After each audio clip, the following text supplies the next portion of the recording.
Ang Ginoo manaa kaninyo. Manasab kaninyo. Pagbasa gikan sa Santos nga Ebanghelyo sumala ni Mateo. Himayaon ikaw, O Ginoo. Misakay si Jesus sa usa ka sakayan ug mikuyog kaniya ang iyang mga tinun-an. Unya mikalit paghuros ang usa ka kusog nga subasko ug hisabwan ang sakayan. Niadtong higayuna natulog si Jesus. Ang mga tinun-an miadto kaniya ug gipukaw siya. Miingon sila, Ginoo, luwasa kami. Nagungaw kita sa kamatayon. Si Jesus mitubag, nganong nahadlok man kamo pag-ayo, pagkagamay sa inyong pagsalig. Unya, mibangon siya o gipahunong niya ang hangin ug ang mga balod ug mibanos ang kalinaw. Natingala ang tanan ug miingon sila, unsa ba kining tawhana nga bisan ang hangin ug ang mga balod mipatuo man kaniya. Ang Ebanghelyo sa Ginoo. Dayon ikaw, O Kristo.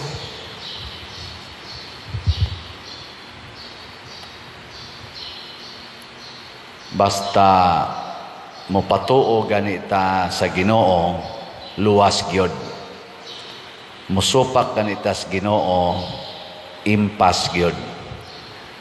Gilingay mong tupad, inadili ka musupak, di ka masinupakon, impas gyud ka. Muna, sa unang pagbasa, ang Sodoma o ang Gomora nga syudad, dakong syudad, nagsupak-supak sa Ginoo. Nagsalig na sila sa ilang kaugalingon nga katakos o kagamhanan o naghiusa sila pagbuhat sa mga pagsupak sa Ginoo. Ang naminaw ra sa Ginoo mao si Abraham ug ang iyang igagaw nga si Lot nga didto nagpuyo sa Sodoma.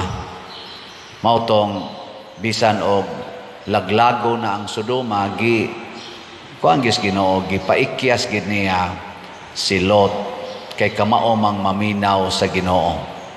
Gani pag ingos Ginoo nga dagan ngadtos kabungturan, ingos Lot murag layo naman kay ito Lord, pwede anha lang ko anang lungsod sa Suar. Nasalbar itaw mga tao dito kay si Lot nga pinangga sa Ginoo, nihangyo man nga adto lang siya kay duol-duol ra. Nisupak sad ang asawa ni Lot, giingnan sila sa anghel ayaw glingi, nilingi gyud, nahimong asin. Muna kon mopatuo lang tas Ginoo og mosunod sa iyang balaod, siguro gitang maluwas. Matud pa sa atong tubag sa Salmo, nagkanayon ta dinhi nga, O Ginoo, ang imong kaluoy ania sa akong atubangan. Pasabot, ang kaluoy sa Ginoo kanunay nga naa sa tao nga mopatuo. Tanawa ang mga apostoles. Sa dihang nisakay sila kuyog ni Hesus sa sakayan, wa nila ba ibutang ang pagtuo gyud nga kining atong kuyog mao ni siya ang gamhanan sa tanan. Ang ilang kaugalingon nga ilang katakos mo ilang gisaligan, pag abot gyud sa subasko tong unos, nakaingon sila na miligro na tang mga matay. Pero si Jesus niingon siya, pagkagamay sa inyong pagtuo. Nya gipahunong ni Jesus ang hangin ug ang katong balod nalinaw. Muna, ang balod o ang hangin kamaong maminaw sa Ginoo. Pagpahunong ni patuo dayon. Pero kita, sahay ingnon tang hunong na mo anang sigig, paningil anang utang, maningil gyud, mosangko gyud pa nag-away. Hunong na mo anang korupsyon, diyas inyong nasod, Mangurakot yun ato mga leaders. Lusno yung Pilipinas. Hunong na mo anang sigig sa pamailain. Sigig kabit-kabit. Mga bityod kay lami. Lusno ang pamilya. Hunong na mo anang sige og pakulor na inyong buhok. Awa din na maapil. Hunong na mo anang pangiskis na inyong kilay. Awa gyapon na maapil. Wag yun mo hunong. Sige yun supak-supak. Tanawa, di ba? Na natay global warming. No, sa may relasyon, padir, nga global warming, niya pangulo raman sa buhok, o kanang naakis-kis kilay. Kinibang batasan nato ba nga ang nature atong supakon, parihar sa nas pagsupak nato anang muingon ang atong mga ecologist. Ay na mo pagsigig paaso, sig paaso. Kay madaot ang ozone layer. Sigig yung paaso, siging paaso. Pagkadaot na sa ozone layer, global warming. Global warming. Perting pagkadaota. Mao na pagsupak-supak. Maigsoon, ang Ginoo maluluyon, way lalis ana. Pero ang ato lang sang timan-an, dili unta ta mahimo sang mga masinupakon. Hibaw-an nato kanunay ug ato gining angkonon nga kunaan nato ang Ginoo, munindot yun ang kinabuhi.